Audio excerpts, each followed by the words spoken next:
what hyperindependency really is and where it can come from and where it came from for me. So I grew up with a single mother who took care of everything. She did everything. She really modeled so much strength, so much wisdom, and everything that she did was really what she was doing by herself. She didn't have any help. She didn't have a partner to help her. So my idea of dependency was modeled by my mom, who really did everything by herself. So she's a very, very independent woman. And that's how, from an early age, I already learned how to be self sufficient, how to be strong, how to be resilient, and how to do everything yourself. And also how to not trust other people. I also learned that it wasn't safe to rely on other people. You had to do everything by yourself. You couldn't ask for help because nobody was going to do it right. You have to do everything on your own, and then it will be okay, then it will be right. And the only person you can trust is yourself. So, to me, what also was modeled was this belief that you have to do it all by yourself and you can't rely on other people and you can't rely on other resources but your own. To me, the hyper independency became a way to feel safe because it's what I grew up with, it's what I knew to be true for me, and it also became a way to stay in control. Because when you're doing everything by yourself, you have everything under control. You don't need to trust anyone outside of yourself. You can just trust yourself. And you also don't need to depend on anyone outside of yourself. And that's another thing that I noticed was an internalized belief. Like, it became an internalized belief that you cannot trust other people, you cannot depend on other people because that's not safe, because it may eventually fall away.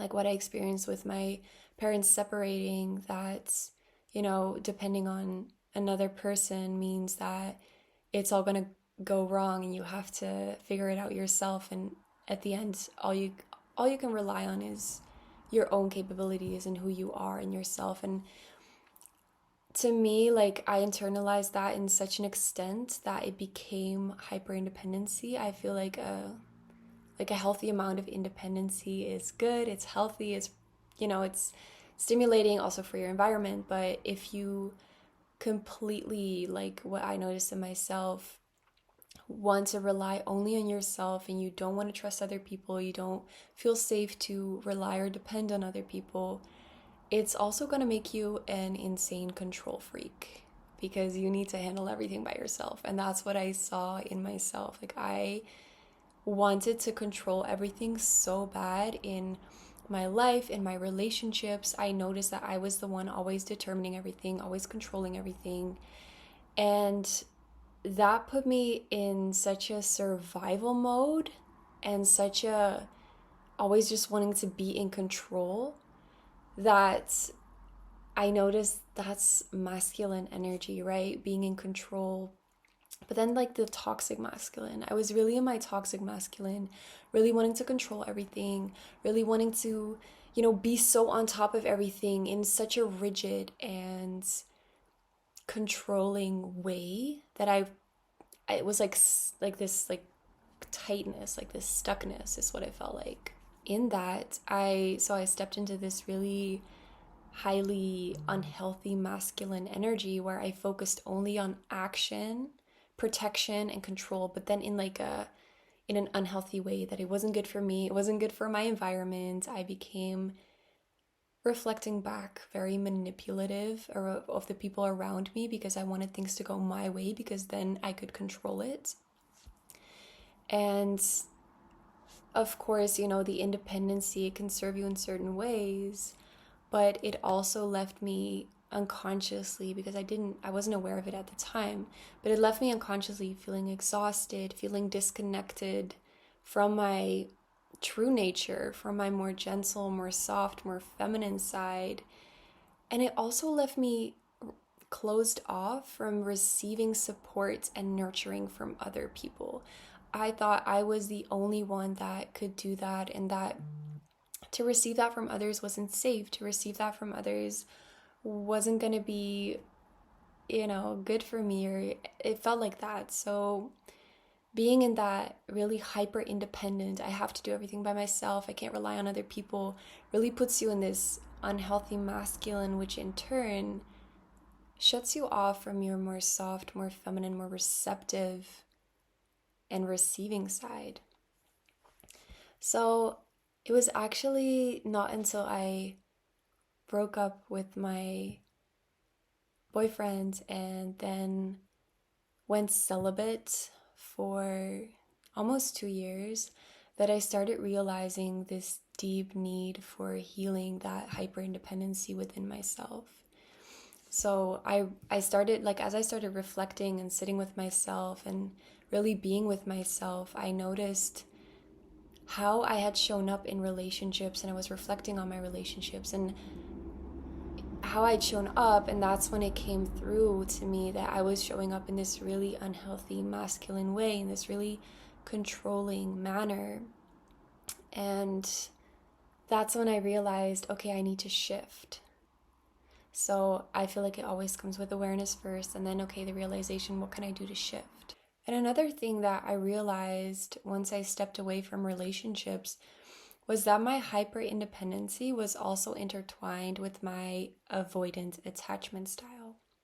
So let me explain. So maintaining control so that I didn't have to be vulnerable. So that I didn't have to be vulnerable in letting someone else take care of me or trusting someone else to handle certain things. Because for me, there is so much vulnerability, so much closeness in trusting someone and receiving help and receiving support, and in kind of enforcing my hyper independency, I was also at the same time nurturing my avoidant attachment style at the time, which meant keep people at a distance so I feel safe, don't get too vulnerable so I don't get hurt, and don't open up myself too much to receive support, to rely on others because I might get hurt, right? So to me, like, being so dependent and just being with myself and trusting only myself meant that I didn't have to let my guard down. I could maintain that avoidant attachment that would keep me safe. And I created that distance and enforced both of those, the hyperindependency and the avoidant attachment, through practicing both of them unconsciously at the time. So when I figured out this connection, I realized an even deeper need to heal this and to heal my attachment, to heal my dependency, like independency. And yeah, that's what started it. So I want to give you some practices that really worked for me to work through this, to help me, first of all, like, balance my masculine and feminine, and also step into my healthy masculine, and also kind of, let go of that attachment, that avoidant attachment at the same time. It kind of like worked both ways, right? So one thing that you can do first is practice receiving support. So even if it's in the smallest ways, when you notice, oh, someone could help me with this, or I kind of feel the need to be supported right now through this, or in this, or with this, reach out and ask for help, ask for support. People can't read your mind, and I feel like a lot of people think that they do. I do believe, though, that people can read your mind, but only like very advanced, extremely, self-realized spiritual people, because thoughts are frequencies and waves. But that's a whole other discussion. But people generally cannot read your mind. So tell them, speak up, right? When you want to, even voicing that you are practicing asking for support can already change so much, right? So if you feel scared to ask someone to help you, you can also just tell them the entire story if you feel comfortable, right? Telling them, hey, so I realized that I have this really hyper independent tendency to do everything by myself, but I'm doing this thing right now and I could really use some support, and I would really be so grateful if you could help me, right? So explaining the whole situation, that you're practicing this and that it feels uncomfortable, but that you're doing it anyways. And that can already just like facilitate so much change within you. Another thing is practicing the opposite, right? So I talked about hyperindependency, wanting to control everything, holding on so tight, like that toxic masculine. So practicing a little bit more of the healthy feminine. So softening practices. I also have a video about that, but really just like gentle movements. Journaling has helped me so much, right? Just writing about what I felt, like my hyperindependency, how it like kind of came to life in my relationships, and also where it came from. Like going back to the roots can bring you so much compassion and understanding towards your current behaviors. And that compassionate and understanding leads to acceptance, which leads to integration, which means you can let it go. And another thing is reparenting yourself. So acknowledging the parts of yourself, like I talked about, accepting the parts of yourself where you learn to be self-reliant, maybe at an early age, and offering those parts compassion and reassurance that it's safe to feel vulnerable, that it's safe to let others in, and doing some inner child healing practices.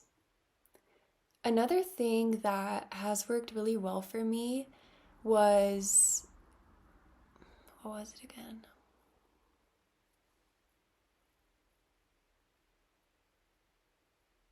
Just doing it. It was just doing it, just starting to trust other people, starting to rely on other people. And it may feel like a stretch at first. It may feel like, oh, this feels scary because you've never done it before. You're not used to it. You've learned the belief that it's unsafe to do so. So really take these really gentle steps to go towards that, right? So take really gentle steps to ask for help, to receive support when someone's offering, to maybe let your partner decide some things, right? If you're in a relationship. I'm currently not in a relationship, but so what's helped for me was using it in like friendships or other situations around me, asking myself, okay, where can I let go of control? And or maybe where am I holding on too tight, or where am I controlling too much, or yeah, just really getting really curious about where it's coming from and how it's expressing itself. To me, so it wasn't about rejecting independence, right? I think independence is so good, it's so healthy. I feel like it's the most important thing in the world to fully fill your own cup and give yourself everything that you need so that you can come to a relationship fully fulfilled and fully open and fully loving and able to give, right? So it wasn't about rejecting independence, but rather about finding a healthy balance and shifting that unhealthy masculine, like rigidity, control, manipulative aspects, and shifting that to the healthy masculine, right? So a healthy amount of control, a healthy amount of self-reliance, independence, and that's all what feels good for you. Every individual needs different things, so really tune in with yourself here and ask, okay, what feels good for me? What feels right for me? Or maybe where do I want to go? Like what do I see in others that I admire and appreciate, and how can I bring that back to myself and have that be in tune with my own needs and desires? So really, this was such a big journey of embracing connection, embracing trust and openness, and not so much as, pushing away the more my more dominant side, my more controlling side, but really welcoming in my softer side, my more feminine side, my more nurturing side. So I could really start this deepening of a connection to my vulnerability. Really, everything that I learned through this realization that I was being hyper independent was, I need to come back to vulnerability. So, learning to trust others, learning to receive things from others has honestly transformed my relationship because I could show up in a way that feels natural to me, in a way that feels good to me. And also, my relationship with myself has shifted because as as within, as without, so like as outside, as on the inside, in this case, I noticed that once I became more softer with the world around me and more gentle with the people around me and more trusting and more open, I could also become that way with myself. And that's what I love so much about doing this work or self reflecting on phases in your life where you may have, stepped into behaviors or things that were most supportive of your true self, is where you can recognize that and then just come back to yourself over and over and over again. That's what's to me is the most beautiful. It's just you keep returning home to yourself in the most beautiful way. And every mistake that you make, everything that you experience that on first hand may seem not so good or not so helpful, it's always just guiding you deeper and deeper and deeper to your really natural expression and who you really are. And that's just so beautiful to me. And